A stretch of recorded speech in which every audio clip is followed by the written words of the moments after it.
Congolaises, Congolais, chers compatriotes, il y a 6 ans, je prenais congé de mes responsabilités en tant que président de la République, chef de l'État. Et fait inédit dans notre pays, en près de 60 ans d'indépendance. J'ai passé pacifiquement la main à un nouveau chef d'État. Depuis lors, je m'étais imposé un strict devoir de réserve, y compris quand j'ai fait l'objet, directement ou par mes proches interposés, de provocations, de déni de droit, d'humiliation, d'imputations dommageables et d'autres multiples atteintes à ma dignité.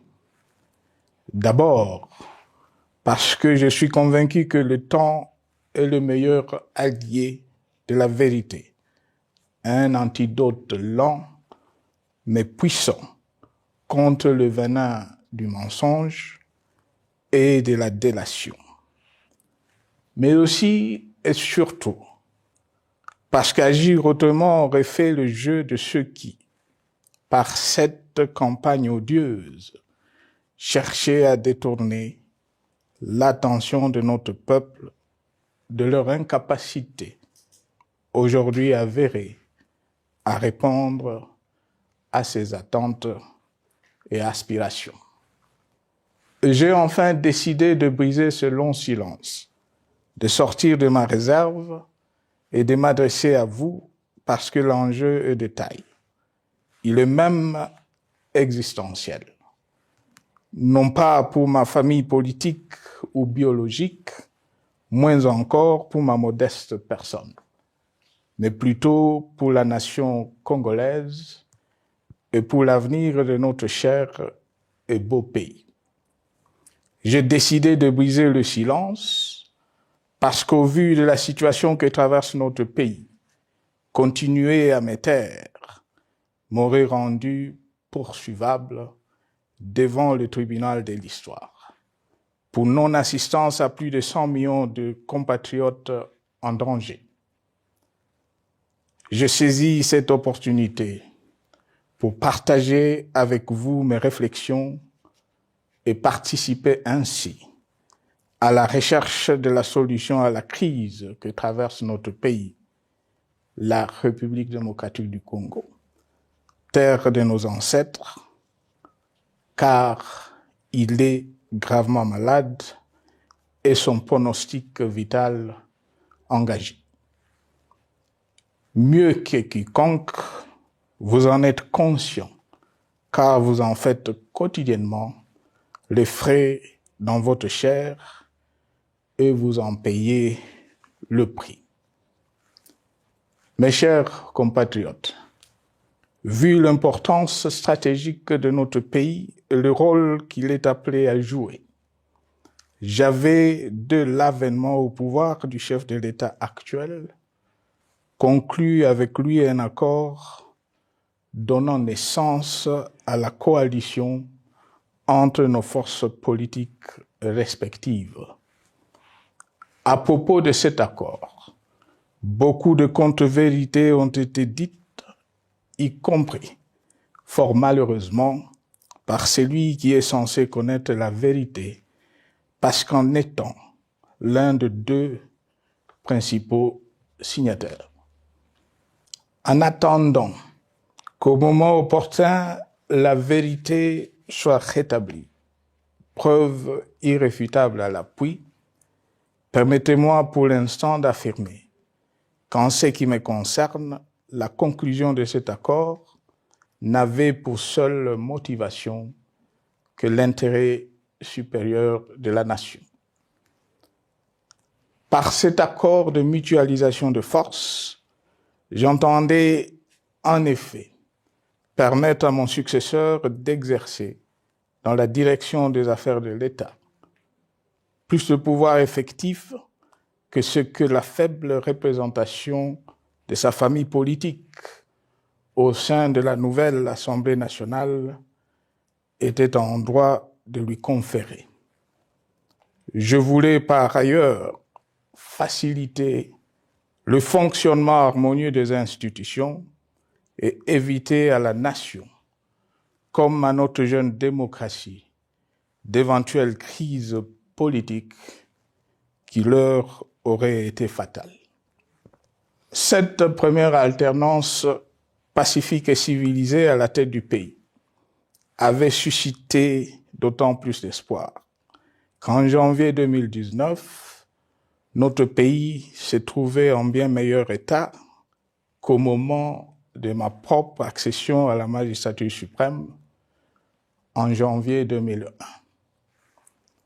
Alors que j'avais trouvé un pays au bord de l'implosion, miné par une longue dictature et des guerres, sans institutions républicaines, économiquement en faillite et socialement déchiré. Bref, un pays dont l'incertitude de lendemain menaçait la stabilité de toute la région. Le 24 janvier 2019, j'avais en effet légué un bien meilleur héritage à mon successeur, à savoir un pays réunifié, largement pacifié et dont les limites territoriales correspondaient exactement à celles qu'elles étaient au 30 juin 1960. Une nation reconstituée, réconciliée et fière de sa diversité. Un État doté d'une constitution progressiste et des institutions fonctionnant harmonieusement.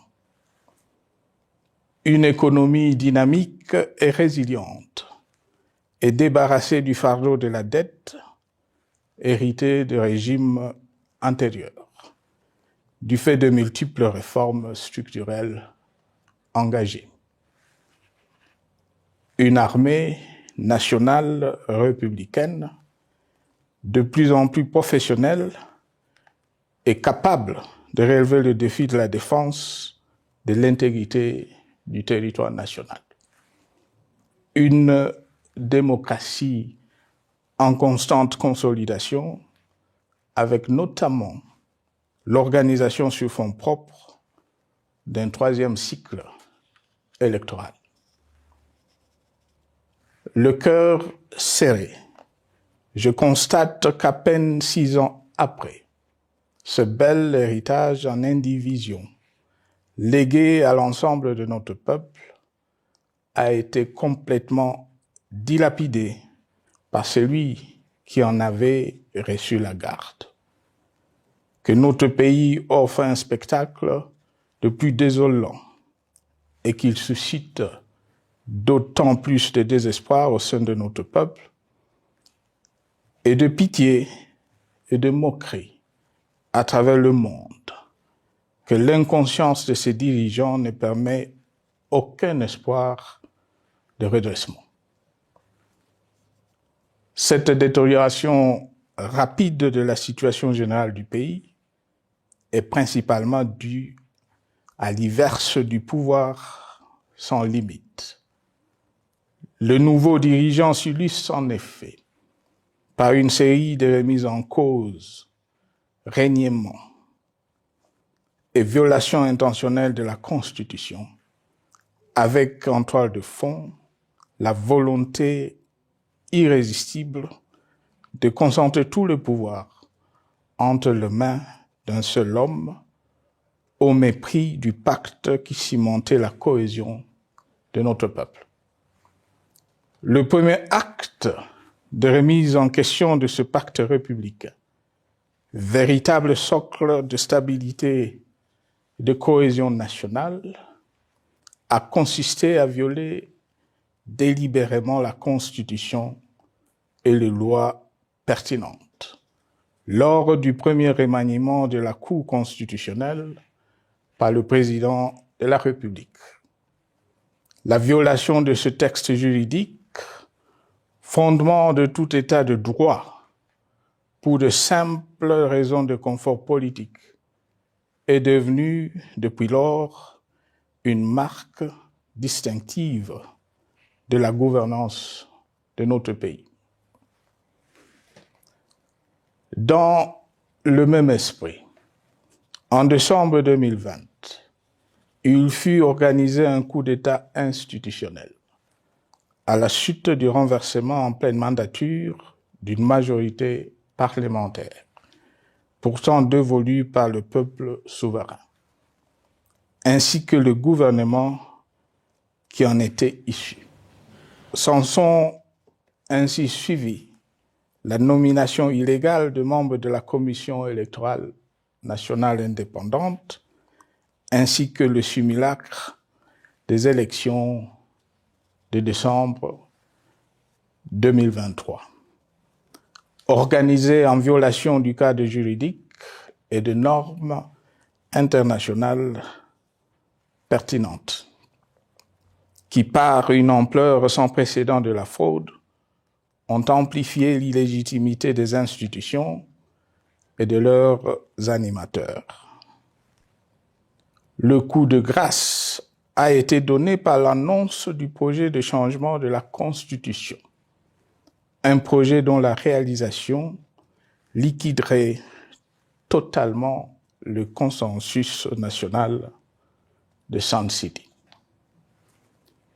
Les conséquences négatives de cette gouvernance non orthodoxe sont pour le moins stupéfiantes.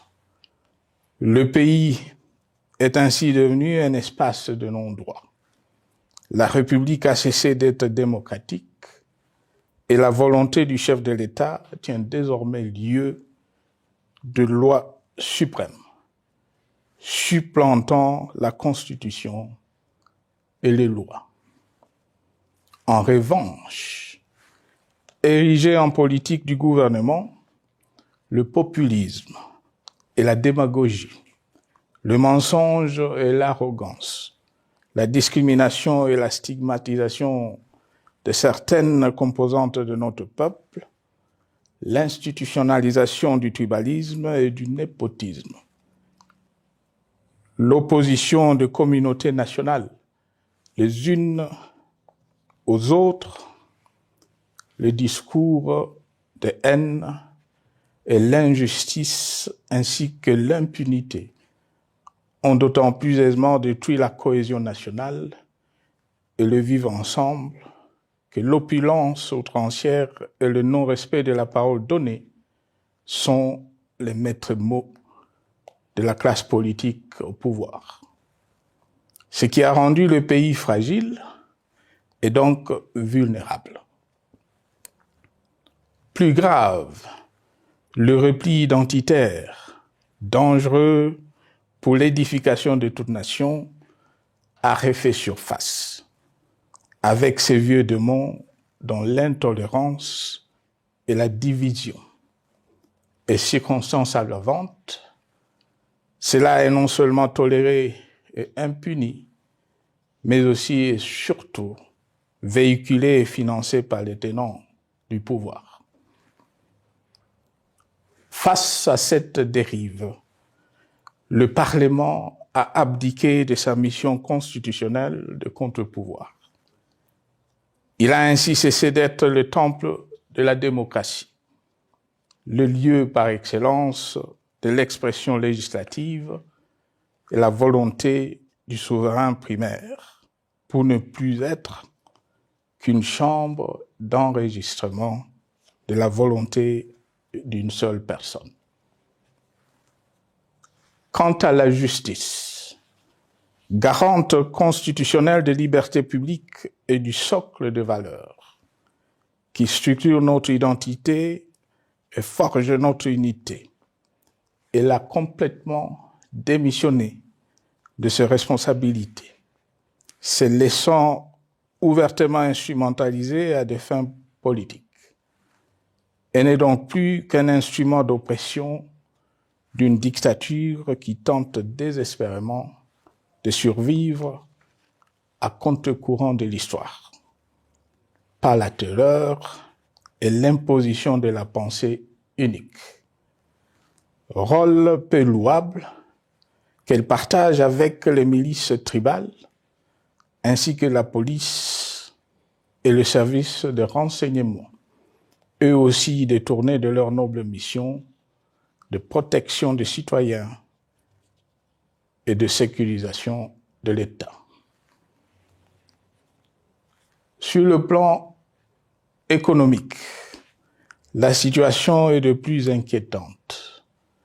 Malgré l'augmentation des recettes publiques, essentiellement due à l'arrivée à maturité de toutes les réformes courageusement votées de 2002 à 2018, notamment le nouveau code minier, forestier, des hydrocarbures, des assurances et de la sous-traitance, et un niveau d'aide financière accru de la part des institutions de Bretton Woods. Aucun investissement n'a été réalisé pour doter le pays d'infrastructures modernes, soutenir des réformes structurelles et stimuler la croissance. Par contre, l'inflation et la dépréciation monétaire, jadis vaincues, sont de retour.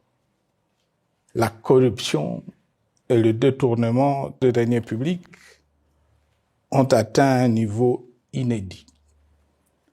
Et l'endettement public que nous avions maîtrisé de 2010 a de nouveau grimpé en flèche, dépassant la barre des 10 milliards de dollars et suscitant des inquiétudes légitimes quant à la solvabilité à moyen et long terme du pays. Les conséquences sur le plan social sont aussi dramatiques. Aggravation du chômage, accumulation des arriérés des salaires des agents de l'État, baisse drastique du niveau de vie de la population et recrudescence du banditisme urbain, de l'exode rural et de la famine dans un nombre croissant de provinces. Les Congolais sont désormais en proie à une véritable angoisse existentielle. Parmi les victimes résignées de ce gâchis se trouve en bonne place notre jeunesse, qui a été pourtant de tout le combat démocratique et qui a beaucoup cru aux vertus de l'alternance pacifique. Aujourd'hui, sans repère ni perspective sérieuse du lendemain, ils se sont abandonnés, laissés à la merci des entrepreneurs de conflits et de vendeurs d'illusions de tous bords. Rien de ce qui lui a été promis depuis 6 ans n'a été réalisé. À cette jeunesse désabusée, comme à l'ensemble de notre peuple, nous tenons à donner une assurance. L'échec d'un régime compromet, mais ne scelle pas définitivement le sort d'un peuple. Mes chers compatriotes, s'agissant de la situation sécuritaire, dans les grandes agglomérations comme dans nos campagnes, elle est partout plus que préoccupante. C'est le cas notamment au nord Kivu, au sud Kivu, en Ituri, au Maniema, au Tanganyika, au Katanga et au Mai-Ndombe, province pourtant voisine de Kinshasa, capitale du pays et siège des institutions. Le sang de nos compatriotes civils et militaires, valeureux officiers et soldats des rangs, mais aussi députés, éminents membres de la société civile ou de partis politiques, a ainsi abondamment et gratuitement coulé. Du fait de l'intolérance, du cynisme, voire pire, d'un terrorisme d'État pratiqué dans un seul et unique dessein, l'abus du pouvoir pour le pouvoir.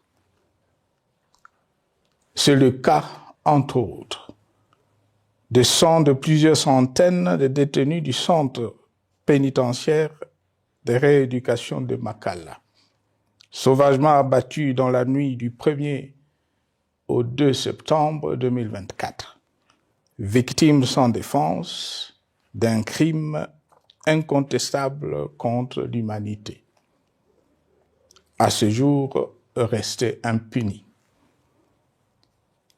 Il en est de même de membres de la secte mystico-religieuse Wazalendo de Goma, de jeunes de la Junafek à Lubumbashi et du massacre des adeptes de l'église Mbidi à Kilwa. Cette déliquescence de la situation sécuritaire est due à la mauvaise gouvernance du pays, qui dans ces secteurs est aujourd'hui caractérisée par une formation militaire bâclée, des recrutements et mises en place ethniquement motivés, ainsi que par l'emprisonnement sans jugement, aussi bien de plusieurs militaires et officiers de haut rang que des agents de l'ordre et de sécurité, majoritairement swahiliphones. Bien plus, à l'armée nationale, bouclier de la nation, instrument de préservation de l'indépendance nationale et de l'intégrité territoriale, il a été substitué de bandes de mercenaires, de groupes armés, de milices tribales et de forces armées étrangères, qui ont non seulement montré leurs limites, mais aussi enfoncé le pays dans un chaos indescriptible. L'État a ainsi perdu le monopole de la violence légitime en sous-traitant aux groupes armés, autrefois maîtrisés, le maintien de l'ordre public et de la tranquillité nationale. Et comme si cela ne suffisait pas, l'armée nationale est vilipendée, conspuée et tournée en dérision par les autorités qui n'assument jamais rien, alors qu'elles sont censées veiller à sa consolidation et à sa respectabilité. Pour les avoir formés, commandés et conduits au front, je connais nos soldats, boucs émissaires aujourd'hui de toutes les contre-performances enregistrées sur les champs de bataille. Ils ne sont pourtant pas intrinsèquement moins bons, moins nationalistes et moins loyaux. Ce qui a changé entre-temps, c'est la qualité du commandement et de leur prise en charge.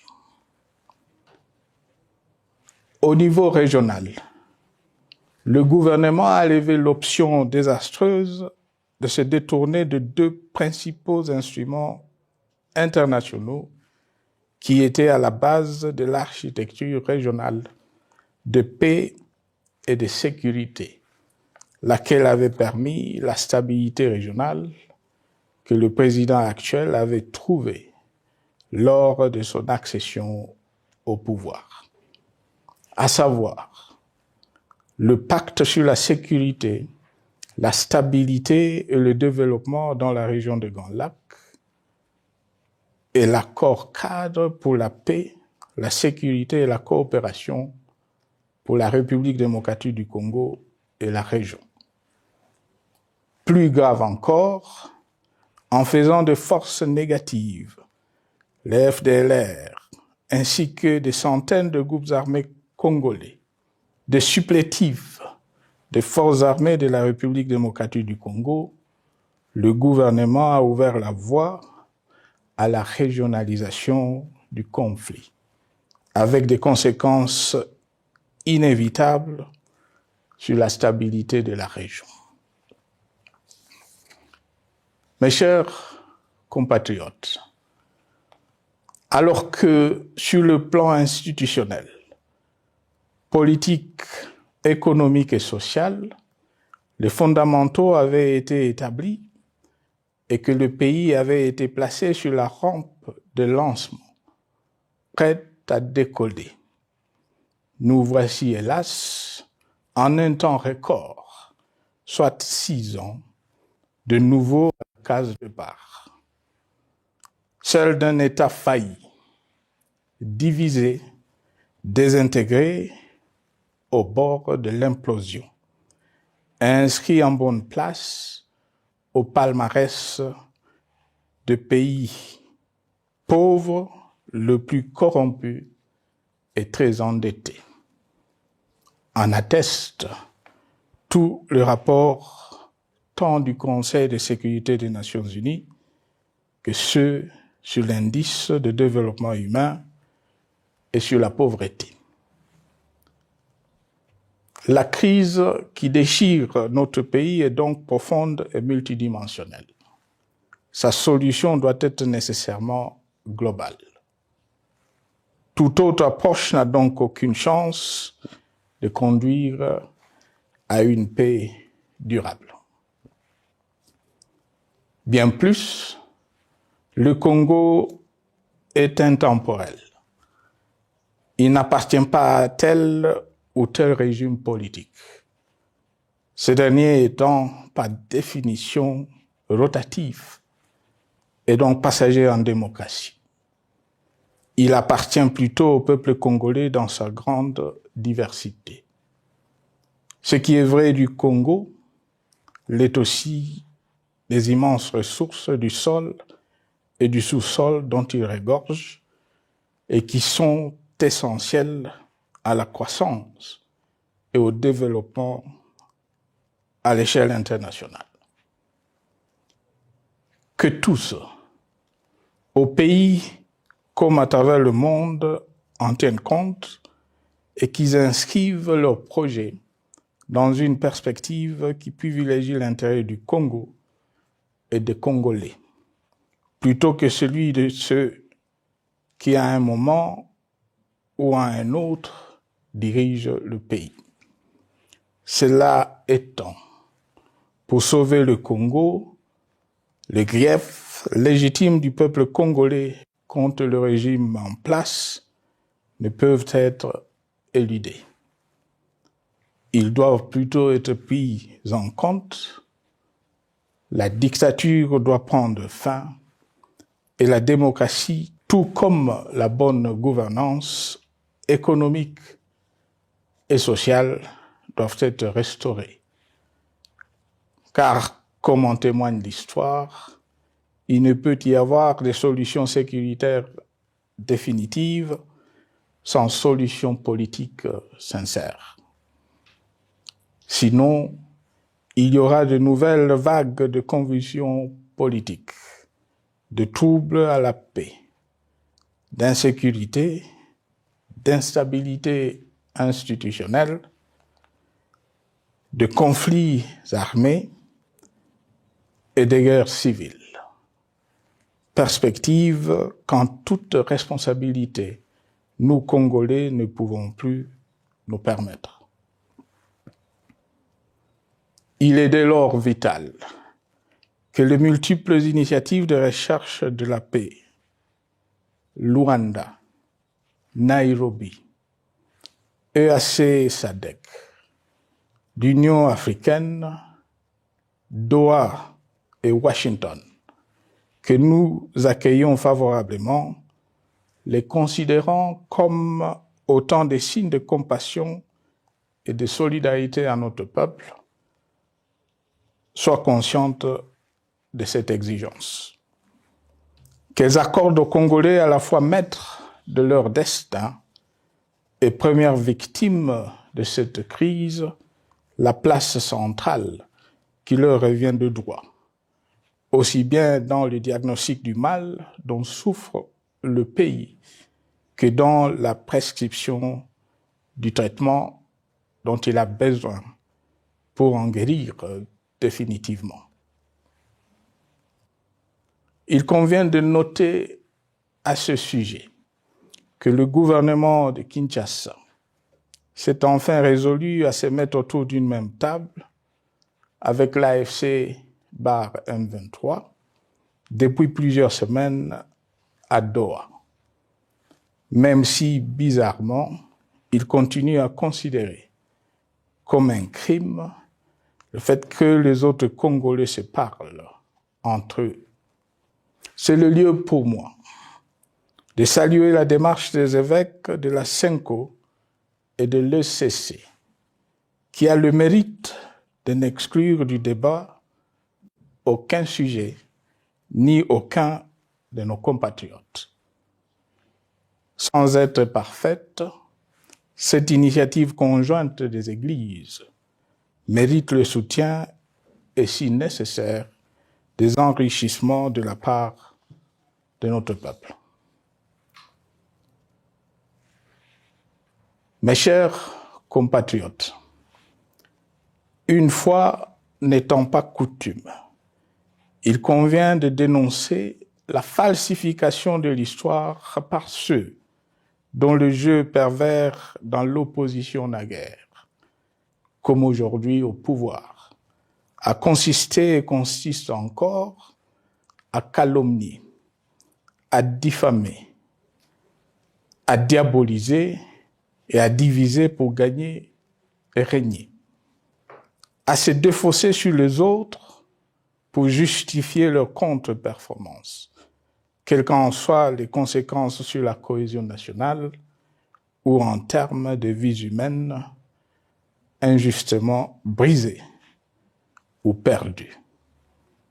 Une preuve, s'il en fallait encore, vient de nous en être donnée une fois de plus. Il y a quelques jours, en effet, suite à une simple rumeur de la rue ou des réseaux sociaux sur ma prétendue présence à Goma, où je veux me rendre dans les prochains jours, comme annoncé par ailleurs, le régime en place à Kinshasa a pris des décisions arbitraires, avec une légèreté déconcertante qui témoigne du recul spectaculaire de la démocratie. Mieux que quiconque, vous savez que pour moi, le Congo est la priorité absolue, que sa souveraineté et son intégrité territoriale ne sont pas négociables, que mon engagement pour la démocratie, la cohésion nationale, la paix et la stabilité n'est pas un slogan creux, et que le respect de la Constitution et des lois du pays, autant que celui de la parole donnée, sont sacrés. Militaire, j'ai juré de défendre la patrie jusqu'au sacrifice suprême. Hier au pouvoir, aujourd'hui en dehors du pouvoir, je demeure plus que jamais fidèle à ce serment. En ce moment où le pays est de nouveau divisé, appelé par le destin, j'ai le devoir d'œuvrer à la recherche de la paix et de contribuer à la reconstruction de notre pays qui se meurt. C'est dans cet esprit que j'ai choisi ce moment pour exprimer ma sympathie à l'endroit de toutes les victimes du conflit en cours, de réconforter et marquer ma solidarité avec la population de la partie orientale. Vous, qui êtes abandonnés par le pouvoir central, qui semble avoir pris le parti de vous punir, entre autres, en déconnectant les institutions financières du réseau bancaire national, et en restreignant le mouvement de personnes et de biens. Ces décisions et bien d'autres vous asphyxient et rendent votre vie plus précaire que jamais. J'en appelle aux uns et aux autres, en particulier au gouvernement, d'humaniser les conditions de vie de nos compatriotes de cette partie du territoire national. Ils ont droit à la vie, à la scolarisation de leurs enfants et aux autres conditions du bien-être. En entendant le rétablissement de l'autorité de l'État sur toute l'étendue du territoire national, j'invite les tenants du pouvoir à protéger la population. De même, l'armée, la justice, les autres structures en charge de l'ordre et de la sécurité doivent être véritablement au service de la population et répondre à ses aspirations. Mes chers compatriotes, de par mon expérience dans des situations similaires, le patriotisme et l'humanisme ont guidé le processus de règlement de conflits et ont porté de fruits dans le passé, aussi bien sur les champs de bataille que sur celui des négociations ou du dialogue. Notre pays avait été divisé de quasi-moitié pendant quelques années. La sagesse avait alors prévalu. Nous avions recollé le morceau et le pays a survécu dans son unité. C'est ainsi qu'après quelques années de réflexion sur la crise en cours, après avoir consulté des chefs d'État et des anciens chefs d'État de la région, ainsi que des acteurs politiques et sociaux, nationaux et étrangers, j'ai fait ce jour une proposition qui engage la nation tout entière à un sursaut patriotique pour un pacte citoyen afin de tirer le pays du gouffre. Le travail hardi qui s'impose à nous portera notamment sur les 12 points suivants. 1. Mettre fin à la dictature, mieux à la tyrannie. 2. Arrêter la guerre. 3. Rétablir l'autorité de l'État sur toute l'étendue du territoire national. 4. Restaurer la démocratie en revenant aux fondamentaux d'un véritable État de droit. 5. Rétablir les libertés fondamentales. 6. Réconcilier le Congolais et reconstruire la cohésion nationale. 7. Relancer le développement du pays par la mise en place d'une bonne gouvernance économique, une gestion administrative et financière orthodoxe et une répartition équitable des ressources nationales. 8. Relancer le dialogue sincère et permanent avec tout le pays voisin en vue de l'instauration de la paix et du développement durable dans la région. 9. Rétablir la crédibilité du pays auprès de partenaires au niveau tant régional, continental qu'international. 10. Neutraliser tous les groupes armés nationaux et étrangers et rapatrier ces derniers dans leur pays d'origine. 11.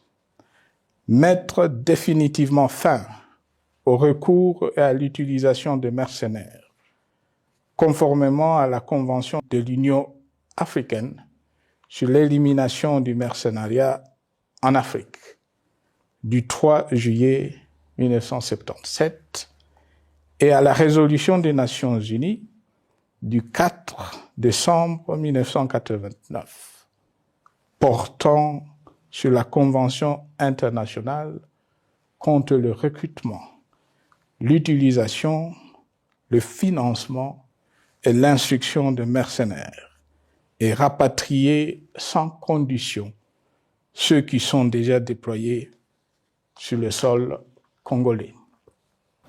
12. Ordonner le retrait sans délai de toutes les troupes étrangères du territoire national. À ce sujet, je salue la décision sage des pays de la SADC de retirer les troupes de la SAMI DRC de notre pays. Vu l'immensité de la tâche ainsi décrite, je lance un appel solennel à tous les Congolais, sans distinction de sexe, d'ethnie, d'âge, de classe sociale, de zone géographique ou d'appartenance politique, qui aiment passionnément le Congo, qui sont prêts à tous les sacrifices, qui adhèrent sans réserve au pacte républicain de Sun City et qui tiennent au respect de la Constitution du 18 février 2006, à se dire autour de ces objectifs. Il s'agit de la refondation de l'État et de l'édification d'un pays qui a perdu ses repères.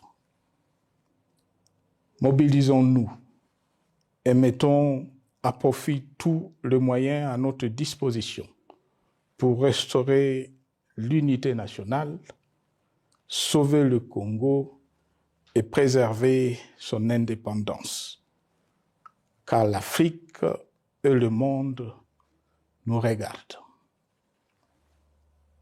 Mes chers compatriotes, le Congo vaut mieux que la caricature qu'en donnent ses dirigeants actuels. Le Congo mérite mieux que cette politique extérieure faite de jérémiades et de mendicité.